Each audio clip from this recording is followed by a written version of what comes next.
怎样排解负面情绪呢？有一个非常简单粗暴的方法，给情绪命名。大家好，我是魏之超。今天这期视频我们来讲一种情绪管理的方法，贴情绪标签。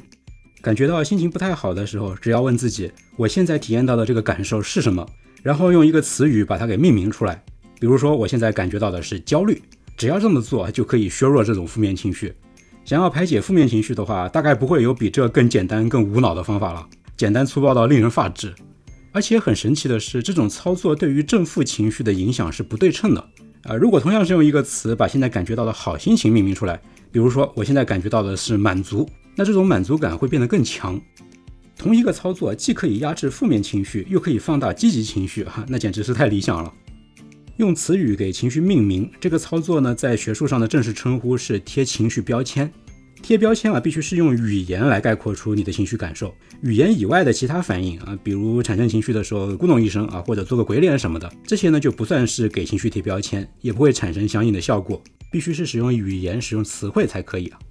给情绪贴标签压制负面情绪的效果呢，是最先被科学家证实的。《社交天性》这本书的作者神经科学家马修·利伯曼和他的合作者在2018年的时候开展过一项研究。在他们的那个实验里呢，受试者先会看到一些有可能会引发出负面情绪的图片，比如说一条咆哮的狗或者是一个贫困的儿童。然后呢，受试者要用词语把自己看到图片之后感受到的情绪给概括出来、提炼出来。比如说狗引起的感觉是愤怒，贫困儿童引起的感觉是悲伤这就是给负面情绪贴标签嘛。结果呢，事后测量情绪的时候就发现相比于对照组给情绪贴过标签的这些受试者，他们感受到的负面情绪就显著的减弱了。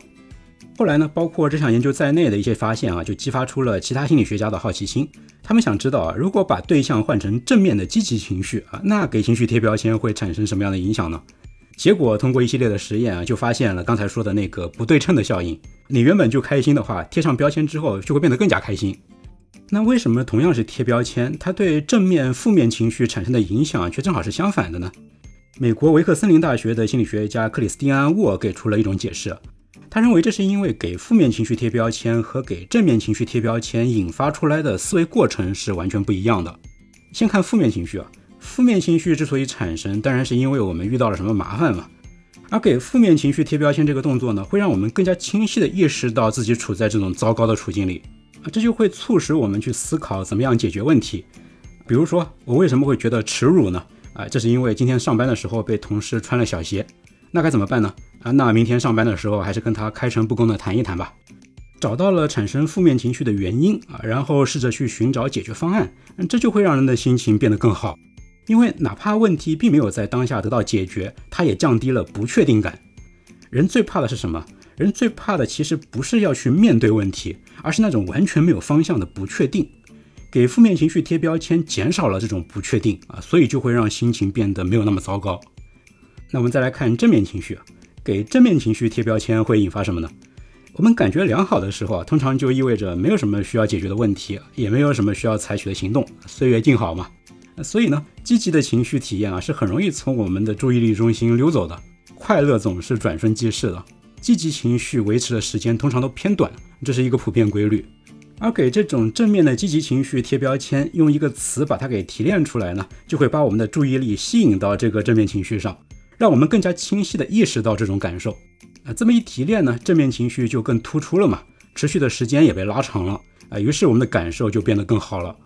一句话给负面情绪贴标签是提醒自己思考如何解决问题，这降低了不确定感。而给正面情绪贴标签呢，会让正面情绪更加的凸显，更加的持久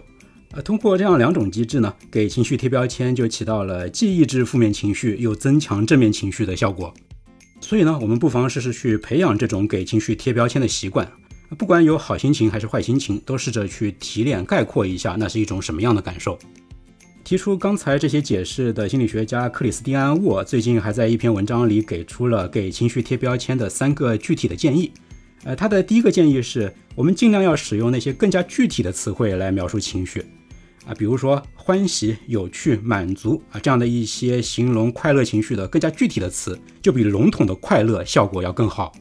第二个建议是，把这个提炼出来的感受说出来或者写下来，要比心里默默的想效果要更好。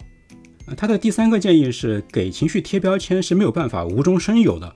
如果你本来并不开心，但是想通过给自己贴上一个开心的情绪标签来暗示自己开心起来，这样做的效果是比较有限的。贴标签呢是一种提炼它不是一种心理暗示，所以情绪标签作用在真实的情绪上的时候，效果是最好的。以上这些呢就是关于情绪标签的一些知识，希望可以帮助你更好的管理情绪。相关的学术文献我都列在视频最后了，供你参考。我是魏之超，我会在这个频道里持续输出我的3大爱好：心理学、读书和电影。如果你喜欢我的节目，请关注、点赞、收藏、评论，这对我非常重要。也请你去关注一下我在 B 站课堂开设的视频课《心理学通识与新知》，已经完更了，谢谢你的支持，咱们下期节目再见。